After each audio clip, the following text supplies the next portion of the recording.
fan of the Hodaki Big Show podcast? Make sure you check out more from Jay, Smike and Keezy on their Instagram at Hodaki Big Show, or tune in to them 4 to 7 every weekday on Radio Hodaki. Thanks, mate. No worries, man. Thanks, man. Cheers. Cheers, fellas. No Hoity J today. After the long weekend, he's off sick today, which is a very Hoity J thing to have happen. Whoever sits here before me has the headphones on so freaking loud. I worry for their hearing. I can tell you exactly who was sitting there before you. Yeah. Mash. Yeah. I worry for his hearing because he's, 20? Yeah. God. Yeah. Maybe he just turns it up when he walks away. And says, suck on that, Yeah, Keezy. get it up, yeah, Keezy. I don't think he'd do that. Oh, No, I said Mash, not Mogi. he strikes me as the kind of guy that would. Oh, does he strike you there? He does. Yeah. How about those wires, Since we don't get to talk about them much on the show. Because Charlie Gubb's come in and stolen our segment. He has. Thoughts? I think they're being overtrained. That was a good chat. Do you know why I didn't like that theory? Why? Because Because you did absolutely shut down when you heard that. I don't want to find out that Andrew Webster, who was like a miracle maker last season, is doing something wrong. Yeah. That like straight away, like he's actually not that good. Is what happens in my head, and I'm like, look, it might be that. I heard a chat with somebody else and they were saying the same thing. It's like, oh no, is this a chink in his armour? Is it possible that he's, and you don't want that. It's No. the last thing you want it to be. And He there's is no this way beacon. it will be. But at least in the post-match, he said that they're getting 3 days off straight away, no training. That was nice. Yeah, go have Anzac weekend or whatever. That was great. He goes, we could be stupid and just train them. Yeah. So, yeah. But I don't know. And that theory doesn't sort of hold up because they were shithouse for the second 20 and then the first half of the second half. But then at the end, they're full of beans and full of running. I guess I'd had a rest for 40 minutes. So that explains it. But fucking DWZ, man. Whoo, that motherfucker's killing me. He is killing you because Marcelo's the one killing me. Oh, I mean, yeah, but at least Marcelo didn't let in 10 points. Yeah. What is your thoughts on that?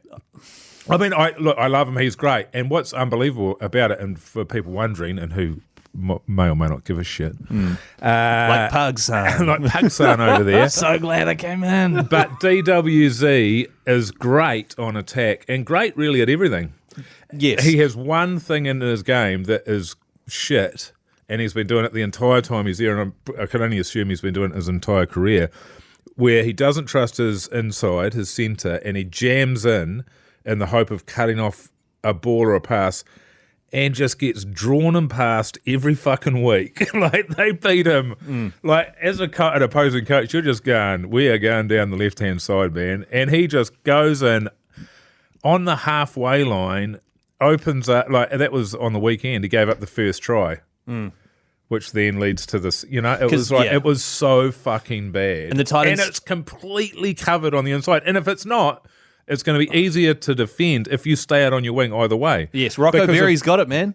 But even if he doesn't, then at least that guy is on the inside channel and closer to the covering defence. If you're going to let him in, let him past you on the outside, it's even more difficult for a fullback to cover. I would understand if it wasn't Rocco inside him, who is a tackling machine, as is He RTS. has also had a couple of straight up misses in the last couple of weeks. Oh, but so that's probably not helping them. But still, it doesn't explain why DWZ's been doing it for years. And I just don't, it drives me nuts that nobody mentions it in the replays. yeah. Nobody mentions it in the post-match. Nobody mentions it in any of the podcasts. Maybe nobody you're the says problem. shit. Well, yeah. But why does nobody see it? And it's like, that is 10 points. Yeah. Like, he needs to be dropped. Like, if you're going to do that, if you're going to give up 10 points like that, but then why would he get dropped? Because like the coach isn't even talking to him about it.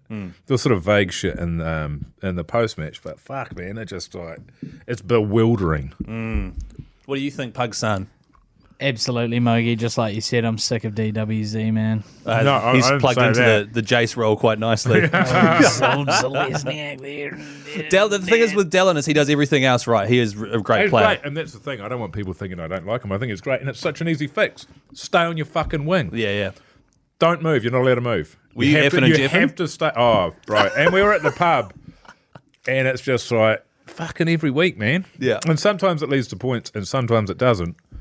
But he makes it harder on his team. Well, I think one of those jamming in situations was when we were denied that try for that weird Wade Egan pick up slow motion knock on thing. Yeah. So that was 4, possibly 6 points taken off us, and then instantly let in a try down there. That's Yeah. a 10, 12 point swing. What do you think about that, by the way? I thought it was bullshit. So did I. I feel like if you slow down every play of the ball, you'll see that happen. Like 20% of the time. It never left his hand. Yeah. If it's constantly touching his hand, then there is no knock on. 'Cause It's it hasn't very been bizarre. knocked. And what was the other one? Rocco Berry?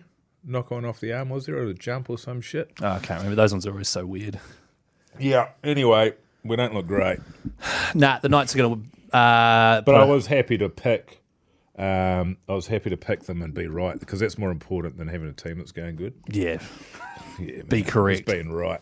Pugs, how's your weekend? So good, man. Thank you for asking. I meant footy wise. yeah, so good. The Hodaki Big Show podcast.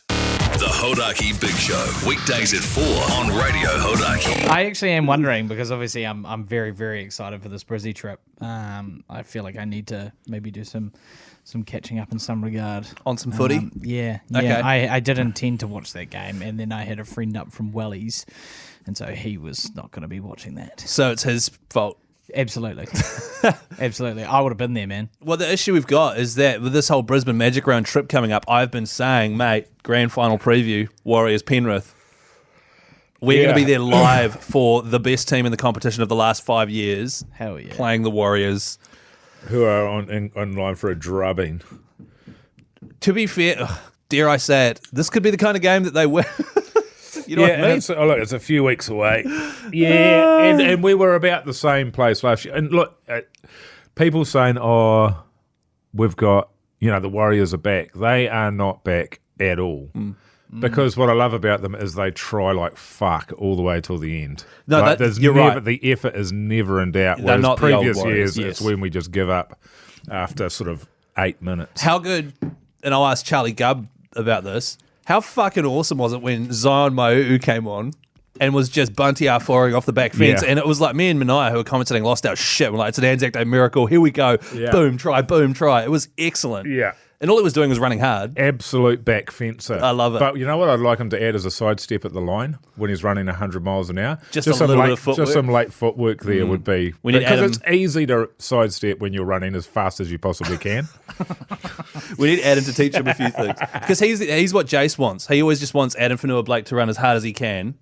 No footwork or anything. That's right. Whereas Zion, Who's going to want him to add the footwork? yeah, and it's like, who's going to have a longer career? What's funny about that idea from Jason, I know that he comes from a place where he doesn't know anything, and that's fair enough. But Adam Fanua-Blake is not a big man. He's short as. Yeah, man. True. Shorter than Pugs? Yeah. Yeah. Yeah, I was shocked. Don't like that was the comparison. But the reason why he's able to be a success is because of the footwork. If he was just going head on, straight line, and just allowing people to completely line him up, he'd get fucking demoed. He would. And I'd like to see that as well. Maybe that's what Jace wants to see. The reason I use you, Pugs, is because you're the shortest out of the three of us. That's It's true. fair. And Adam, who is like the Dally M prop of the year, who made the most, it was just awesome. He's a front rower. His job is to basically get the ball and fuck people up, and he is really short. Yeah, no shit. I met him in real life, and I was like, wow, I'm way bigger than you. I could probably give you a hiding. That's what I was thinking anyway. Yeah. Fuck, so good, eh, fellas? Yeah, So flowers. good, man. Yeah. How's Waiheke Mogi? It was amazing. Yeah. Actually, yeah. Beautiful weather. How long were you umming? Because on Wednesday you were umming and ahhing about getting on the piss or not. Yeah, it happened pretty quick. And I'll tell you what, I've got a terrible influence in my life, and that is my wife. Oh, really? Because I'm like, I don't know, man. I've got a streak going. I don't know if I can be bothered. She's like, look, if we're going to say farewell to this place properly, you got to drink. What? Like she just, and then what happened? Can't remember And because he was drinking. so we went down to the pub, and it was awesome because everyone turned up for the Warriors. It was an awesome atmosphere. The whole, but like, Yeah. to have gone most of my life, and that is not the experience when you go to a pub. You're like, they won't even turn the sound up. It used to be if the Warriors were on, if they showed it at all. And so I had a few beers, and then was having a beer at home, and it was like 8:30, 8:15, and we're having a game of backgammon. She beats me in the game of backgammon. She said, okay, I'm going to bed. I was like, what? She's like, I said, we've got to have more than one game, surely. And she's like, oh, okay. It's like, it's 8:30. Oh, okay. Do that. And then she has have another game of backgammon. And then she goes to bed. She's like, oh, you coming to bed? I'm like, no, it's 9 o'clock. And she's like, oh, well, you're going to have lots of energy tomorrow? And I was like, hey, you are the one that said I should drink. And she's like, oh, well, I thought a cocktail, or, a cocktail and maybe a beer, and then we'll be all good. It's like, when have I ever drunk like that? I don't drink like that. So and she would know that too. She knows damn well that's not how I drink. So anyway, I was still in bed by about 1:15. I think I watched some more footy or something. I don't know. But I wasn't hammered, but just like, hey, I want you to drink. Show some respect to this house and get on the piss. And then when I do, hey, guess who doesn't want me to drink anymore? You can't But it was fucking good. It was a great weekend. Swimming in the ocean. There you go. Playing backgammon. Yeah, I didn't take you for a backgammon, man. I love all games like that. Yeah. But they don't play me. Backgammon, Mogi. Backgammon. We should release a limited run backgammon set. Hey, listen to the Hodaki Big Show 4 till 7 every weekday. Also follow us, Hodaki Big Show, on the old Instagram there. Hoodie J, hopefully back tomorrow. Pugs? Thanks, mate. Yeah, you're in a seat. See you.